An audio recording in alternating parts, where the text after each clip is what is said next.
Hey guys, it's Miss Thomas. We are here for Algebra 1A Unit 2 asynchronous session. Today we're going to be taking a look at slope-intercept form. So specifically our goal at the end of this asynchronous session is going to be able to write equations in slope-intercept form, specifically when you're given 2 points that the equation passes through.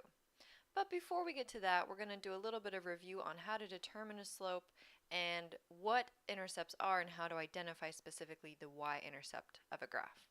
So let's get started with determining slope. So what is a slope? It's a measure of how steep the graph of an equation is. So it can be determined by choosing any 2 points on a line and comparing them. So you can see in this picture we have this line graphed and we're comparing points A and B. And by comparing, I mean we are determining a ratio between the x and y values of these 2 coordinates to determine steepness. So you've probably heard the phrase slope is equal to rise over run before, right? And so again, that's just our way of saying that we're going to compare the change that we see in y, and I'm going to use this triangle to mean change in.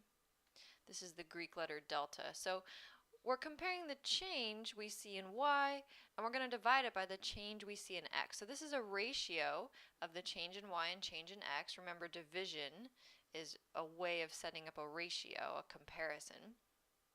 And whatever number we get as this ratio, as this steepness, we call our slope. So the rise, then, is just the difference in y values between 2 points, and the run is the difference in x values between 2 points. So if we look a little bit more closely at the example graph that I have here, let's make sure we just conceptually understand what's meant by a slope and how we're determining it before we look at the kind of formal definition. So we have here points A, which is at -4, 1, and point B at 3, 5. So again, we could have picked any 2 points on this line to compare, and no matter what 2 points we picked, we'd end up with the same slope.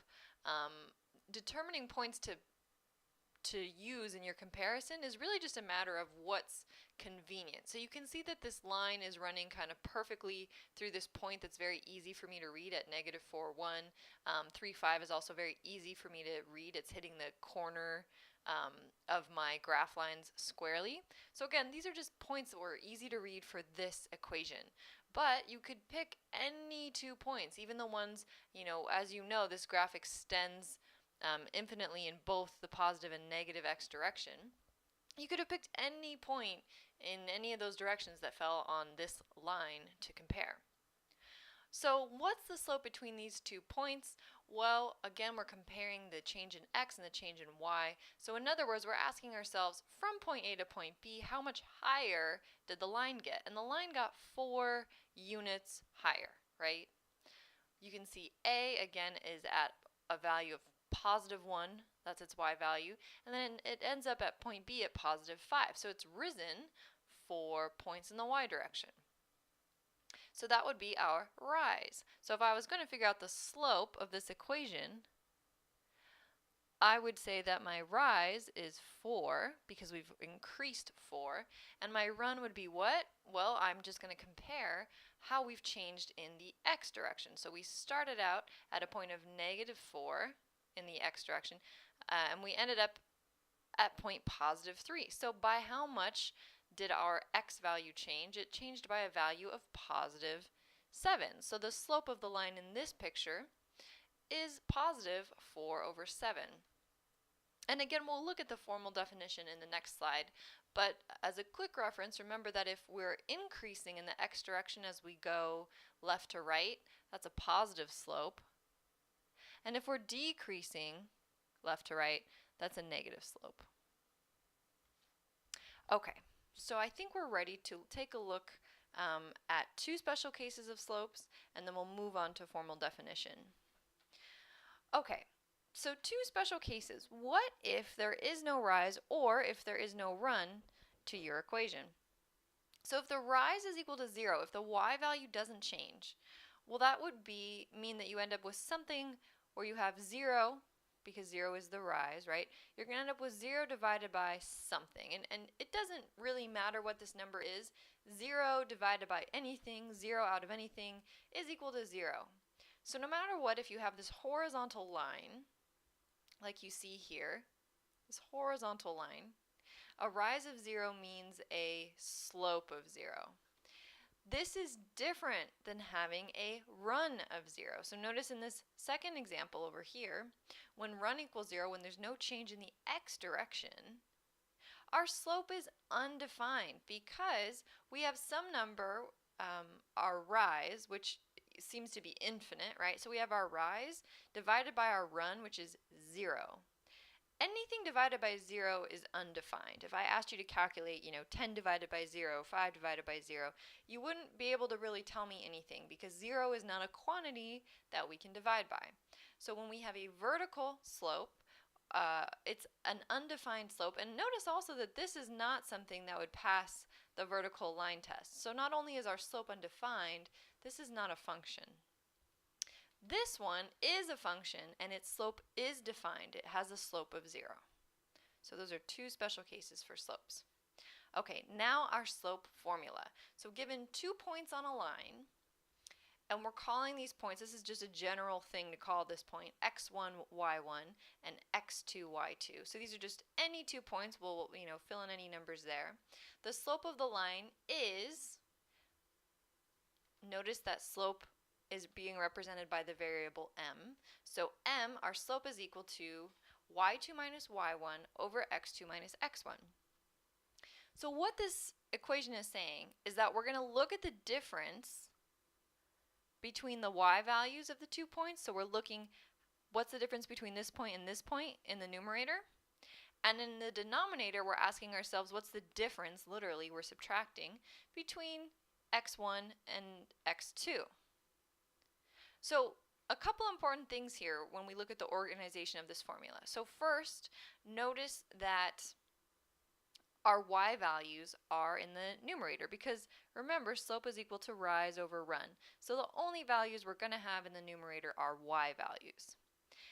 The denominator, it's run, we're only comparing x values. So we're comparing a y value to a y value in the numerator, and we're looking at an x value to an x value in the denominator.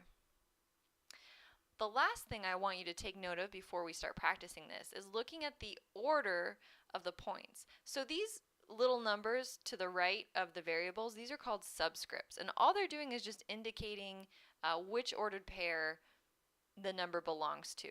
So x sub 1 is just saying this is the x value from this first ordered pair. Y sub 1 is saying this is the y value from this first ordered pair. Notice that in our slope equation, this is the number being subtracted, and we have to keep this order. Okay, and then in the second ordered pair, we have x sub 2. This is just saying the x value of the second coordinate and the y value of the second coordinate. And it also is a way of letting you know which numbers go together.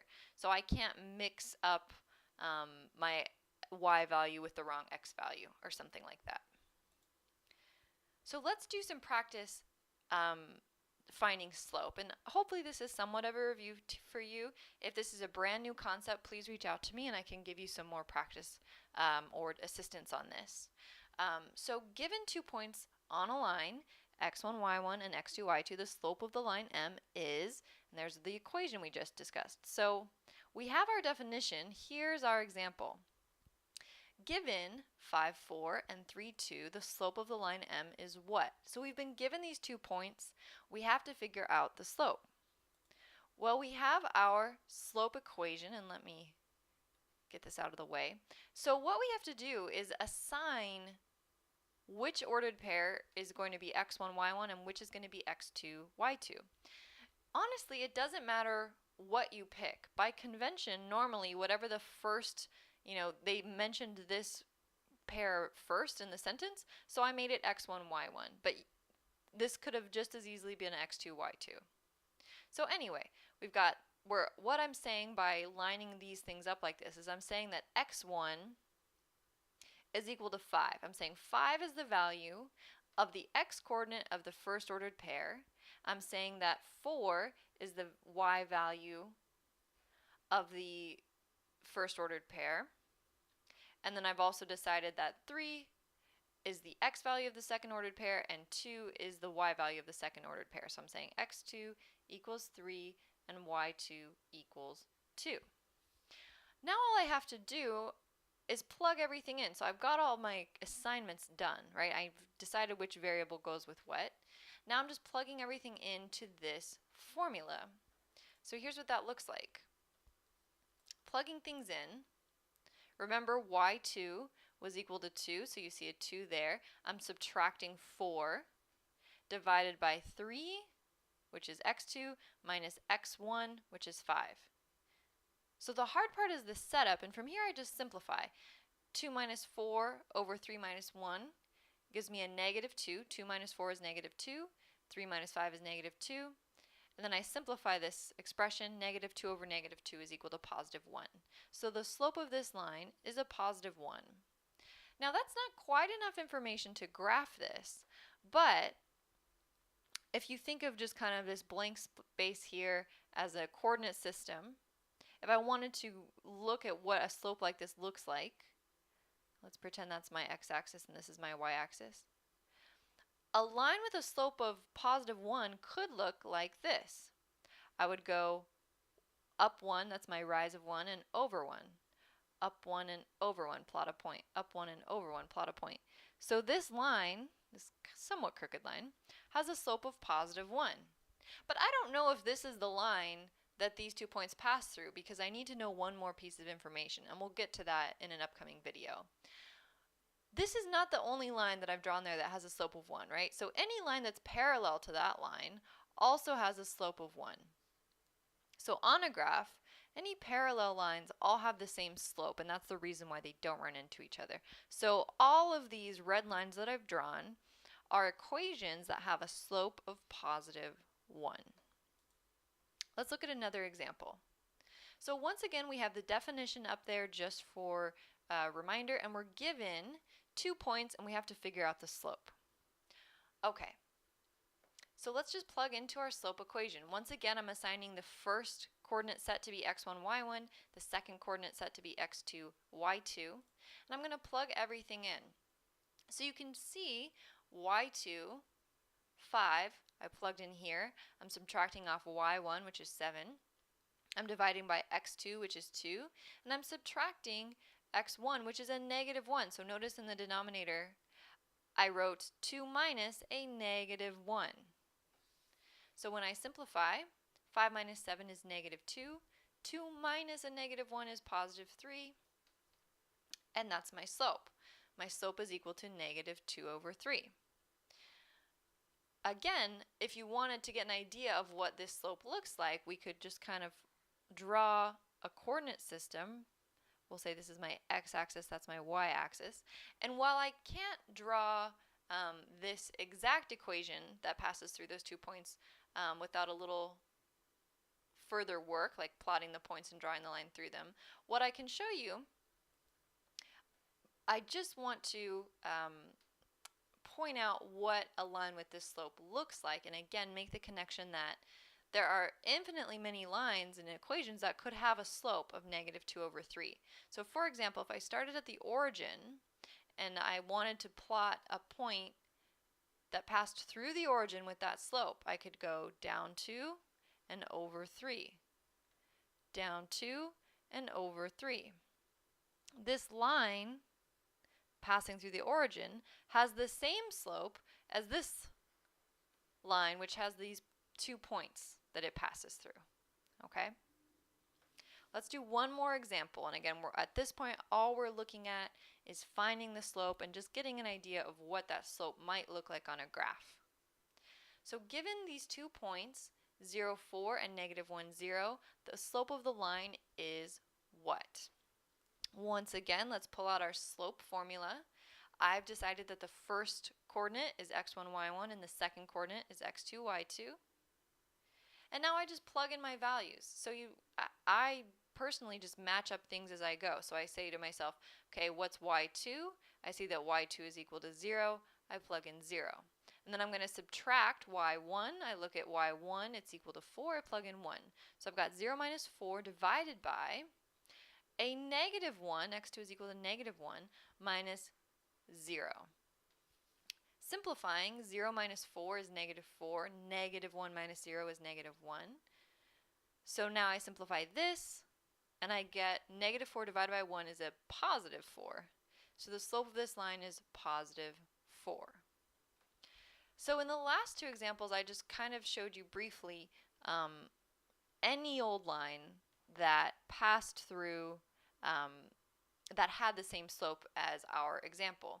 In this case, I'll actually graph this line. We'll kind of build on this a little bit. So we had the point 0, 4, which would look like this, right? 0, 4, and negative 1, 0. So if I graph those 2 points and I draw a line between them, I'll try to keep this as neat as I can. A little sloppy, so imagine that that's a perfectly straight line. We can see that any line that's parallel to this one would also have the same slope. Okay, so if I drew this line, it's a line with a different equation, but it would still have a slope, or an m, of 4. Going into the next video, we'll talk about intercepts, and from there, we'll put everything together and practice graphing lines and just given 2 points, and we'll take it from there.